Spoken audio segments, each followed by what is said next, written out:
Ladies and gentlemen, welcome back to the channel. My name is Paladin Dance, and today I'm bringing you a Halls of Atonement Mythic Plus guide. Now, for those of you returning to the channel, as you can see, I did go Horde. There are way many more pickup groups that I can join in the Horde versus the Alliance. In the Alliance, around the time I'm recording right now, there are probably only like 1 or 2 keys up that I could join. Meanwhile, for the Horde, I can probably join about 8-10 keys right now, and it constantly gets refreshed with a ton of keys all the time, so there's always a key that you can do. If you're doing a lot of M+, I do recommend going Horde. But Halls of Atonement, I'm going to be doing a guide on the 16 I recently completed with the pickup group. Now before we get into it, if you do like the video, please consider subscribing. I'm trying to get to that 1K subscriber mark right now. You can catch me on Twitch at twitch.tv/PaladinDan. I'll be trying to stream a little bit over there whenever I get a chance. And with all that said, let's get right into it. Alright guys, so the first thing I'll say about this run in particular is that we did all the mechanics very well. It was a very clean run. However, the DPS, although it wasn't bad, it wasn't the best. I've run with groups that do way higher DPS, but this is just a testament to if you have a very clean run, you can still make it to the end of dungeon. So here, even though we did everything right, you know, like I felt like we should have had 4 minutes left over with how clean the run was. We only had 1.5 minutes left over at the end, and that's just because the DPS was on the lower side. If this had been a 17, for example, we definitely would not have finished in time. And when you get into higher keys, eventually you are just going to need higher DPS in order to get through, in addition to those clean mechanics, because otherwise you're just not going to have enough damage to go throughout the dungeon. But anyway, starting it off with the first pool here, I'm going to be gathering 3 packs. So it's going to be the first 2 here in the front, those 2 you see in the back, and then the Pat here, obviously. I'm going to start throwing out Avenger Shields. I'm going to Divine Toll here. I'll probably pop a defensive. I'll maybe trinket this. I have the Blood Shield trinket, and there it is. I do trinket it. And then we're just going to gather these up, and we're going to Lust here. Now, 2 things you want to watch out for in this pack. 3 things, really. There's going to be the Deadly Thrust, which is a frontal. You don't want to be standing in front of that. You're going to have the Doggos chasing you down, obviously. That's why I'm not in melee right now. I'm just kiting. And you're also going to want to kick one of the Obliterators. So I'm just going to be kiting here. Obviously, we had to drop the Sanguine pools this week, but I would be kiting anyways, so it kind of just works out that way. And once we're done with that, we're going to go to the right side, and we're going to continue pulling. So here on the right side, I'm going to grab these 2 casters and that little Pat, which he doesn't really do much. And I'm going to grab these other 4 or 5 dudes on the side. They're really like a non-threat. The only thing you want to focus here again is the Deadly Thrust and the kicks on the 2 casters. So this pool is easier than the first one. And again, you're going to end up kiting a little bit here to drop the Sanguine. Now you can pull the Gargoyle here with a Venthyr. Definitely do not do this dungeon without a Venthyr. You're going to miss out on a ton of DPS. However, instead of pulling the Gargoyle here, I would pull the Gargoyle instead after the next pack, because the next pack is going to give us Prideful, and when you use the Gargoyle on the Prideful, it's just going to help you burst down the Prideful way faster. So I would leave that Gargoyle up for the Prideful. Now going right into the next pack, it's going to have 2 Doggos and the little pea shooter dude. She's going to be shooting, you know, her crossbow at you. There's a rapid fire cast. Usually I want to Hodge that. I don't have Hodge up right now though. So this pack's not that bad. I mean, you do want to kite a little bit because of the dogs and the bleeding, but you can kind of stand in this one a little bit more than the other ones. And same thing, you're just going to kite this bleed, make the bleeds drop off, especially if you don't, you know, if you're not Kieran. Otherwise, you're just going to keep kiting, and this is going to give you Prideful. So here we get our first Pride. And if you guys have done a 10 or above, you already know what this is. You're just going to dodge the orbs, try and burst this down as fast as possible. Again, if we have the Gargoyle here from the pack we pulled before this, it would be a lot faster, a lot more efficient. I do recommend having that Gargoyle for this pool. But aside from that, it's just a normal Prideful pool, and we're going to go right into the next pool with Pride. So we're going to go and pull all 4 of the next pack because we have that Pride buff. So going right into the next pool, I'm going to pull all this together. I'll Divine Toll here just to kick everything and group it up. Now, a couple things you're going to want to be paying attention to here is the Obliterator. He's going to cast Curse, I think. I don't remember exactly what the cast is called. You definitely want to get that kick on that. Everything else is just Wicked Bolts that do a ton of damage. The Collector you also want to kick. You want to get the Sins cast. Then the big thing here is, although we have Pride, so we have, you know, a good amount of healing going off here, this thrash in other parts of the dungeon is very dangerous. You can range it, but then you lose out on DPS. Especially if you're melee, obviously you won't even be able to DPS. So if it does get hairy, do range that cast if you're not going to live through it. Otherwise, you're just going to want to burst that pack down as fast as you can because you're going to be taking a ton of damage if you don't. So now we're back to the left side of the dungeon, and here I'm going to pull these little dudes over to the left, and I'm going to get these two casters. I'm not going to pull the other ones, the other caster with the big thrasher behind it, because we're going to take too much damage. Plus, we would get prideful if we did that huge pack, so it'd be very dangerous to do so. So here, you just have the casters that you want to kick again, and these little dudes, which don't do too much damage. I'm just going to start kiting here to drop Sanguine, but it's pretty straightforward, so we'll go right into the next pull. So this pull again, you're going to want to get the Collect Sins. You're going to want to kick that, and then you're going to want to burst down the huge Chonker. Now, in this one, we don't have Prideful, so you're going to see the Thrash is doing a ton of damage. You see our Mage dropping down a lot right here. I, as the tank, usually don't drop too much, and I can always just use Wog if I need to, because I'm not taking that much melee damage right now anyway, so I don't have to use it for Shield of the Righteous. But again, if it's really bad, if it's really a problem, just run away from the Thrash. You can range it, and it's better to range it than to just be dying over and over again. After this, we'll get Pride, which I'm going to just fast forward through. So we get the Pride, and then I'm going to go down these stairs and grab some other packs. So we get the Pride buff here. I'm going to pull these two casters down into this 3-pack here. So this is going to be a somewhat dangerous pull. You have two dogs. You have the rapid fire going off from the archer, and then you're going to need to be dodging the deadly thrust, which is the frontal, and you're going to have to be kicking. So here we missed the kick on the rapid fire. We don't hodge, we don't stun it. It's not a big deal, but you ideally want to get that.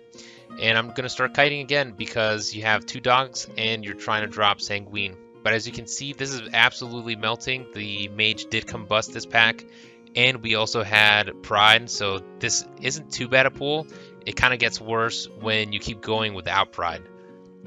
So now here we're going to do essentially what is the same pull. You're going to grab these two casters.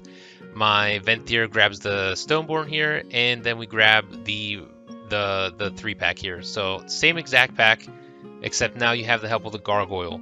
So these are dangerous packs, but it's not too bad in the sense that first you go down with Prideful, so you have that buff helping you out, and now you have the Gargoyle helping you out on this one.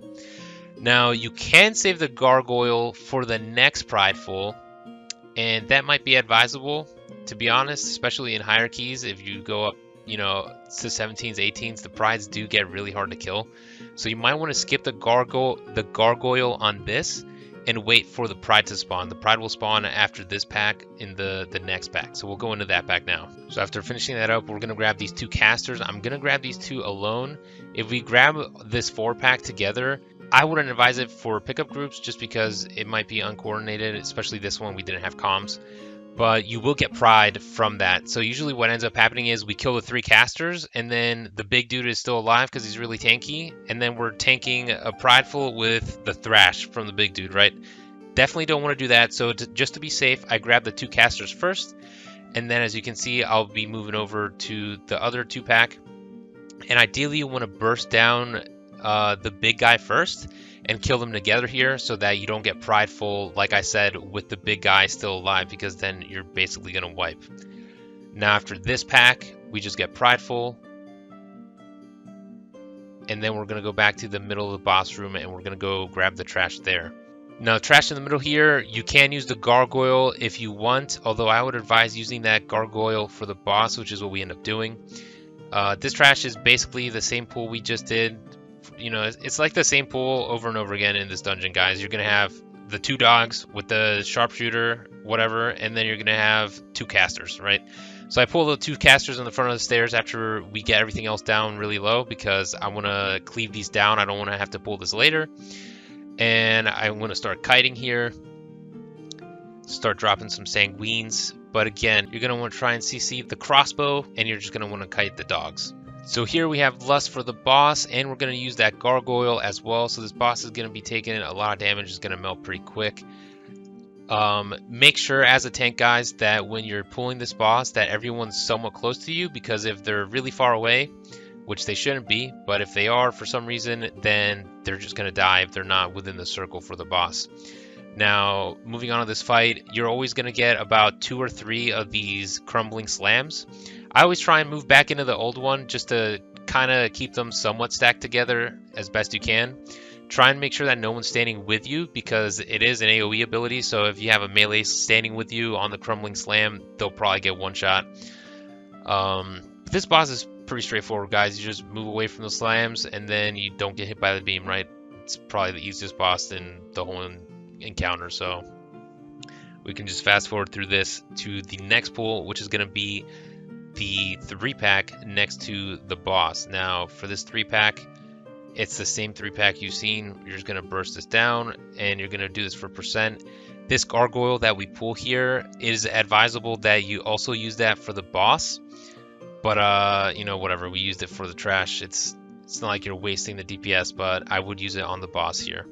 After that, we're going to go up the stairs, and after you go up these stairs, you're going to pot all the way across, and then I'm going to end up pulling a gargoyle here to get us pride. So this is going to give us the pride for the boss. So after we kill the gargoyle, we're going to kill the pride, as you can see here, and then we're going to move right into the boss. For this boss, I always save Divine Toll for when these guys start their cast. As you can see, I don't immediately Divine Toll the moment they come out when they spawn. You always want to wait until they start all their casts, and then you Divine Toll. That way you kick them, and they're all going to come and group in to you. I also have a Hunter here, which is MDing to me, so it makes it a lot easier to group them up as well. If you have a Rogue, they can do the same. But straightforward boss, guys. You just kill all the ads next to, you know, as close as possible, and then you have the stomp hit them, and they all die, and you just do it over and over again. Pretty straightforward boss. So we want to skip through to the next pack, which is one of the more harder packs in the dungeon.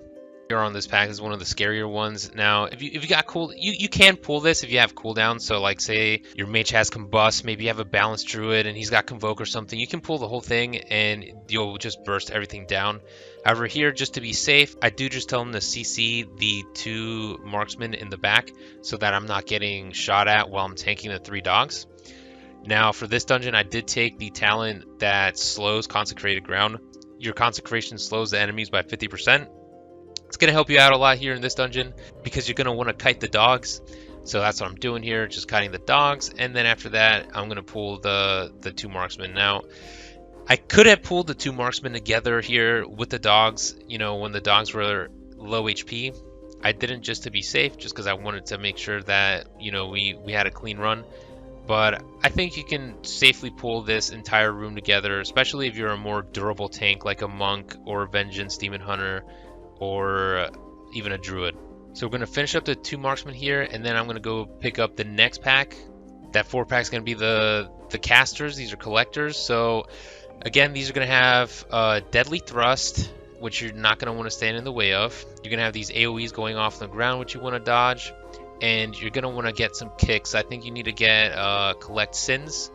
And there might be another one in there that's important. Your DPM should tell you, honestly. But you just get the Curse of Obliteration. There it was. So you want to kick Curse of Obliteration, the Collect Sins, and you want to not stand in the way of Deadly Thrust. This pack isn't too bad. You just start kiting, get the kicks, and you move on to the boss.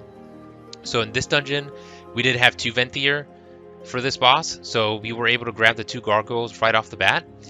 However, if you only have 1 Venthyr, you can grab just 1 Stoneborn at a time. So you grab the 1, go into the boss, and once that Stoneborn leaves, you have one of your ranged, pick up the other one, it'll walk up the steps, and your Venthyr can just grab that one as well. So you can always use these 2, even if you only have 1 Venthyr in your group. This boss, extremely straightforward if you guys don't already know. When the ad spawns, you're just going to want to kite the ad if you are fixated with it behind one of the lanterns. And then you kick the boss. That's it. You just dodge stuff on the ground. You kite the ad. You kick the boss. This boss will always melt quickly because you're going to have those 2 Stoneborns. So it usually just dies. It's not a problem. I don't think I've ever wiped on this boss. Moving on to the next room. These mobs actually do start to hit pretty hard on Fortified the higher you are. But you're just gonna, as a Prot Paladin, AoE everything down. Make sure you get aggro on all these packs. You're gonna kill them all, and you want to get kicks on the mini boss when you can, because his wicked bolts do hurt. But aside from that, you're just gonna basically Mongo pull this, kill everything, and then you're gonna spawn your pride. So I'm just gonna fast forward here to the pride. We kill the pride, and you should be going into this boss with pride and lust. So here we are. We pull the boss. We got plenty of time for 16 to definitely just destroy this boss with lust and pride. 3.5 minutes is more than enough. Here you're just gonna want to dodge when he throws the statues at you. Wherever the statue is facing, that's where the statue is gonna go. So you just want to watch out and not get hit by that, or you'll probably get one shot. And he's gonna cast his onslaught here, and after the onslaught, you're gonna want to soak the 4 beams that come out. If those get out, they do a ton of damage. So usually here, the first one, you'll have some sort of healing CD. Sometimes you'll be fine. You can use a wall. You're gonna want to coordinate with your group what you're gonna want to do. So most of the time, the first one you'll have pride, so and maybe some lust left over, so you'll be fine. You won't need to really use any CDs. And then for the second one, maybe use a healing CD, and if you get a third one, maybe you just use your walls, your defensives on that one. So just make sure you coordinate with your group what you're going to do with that.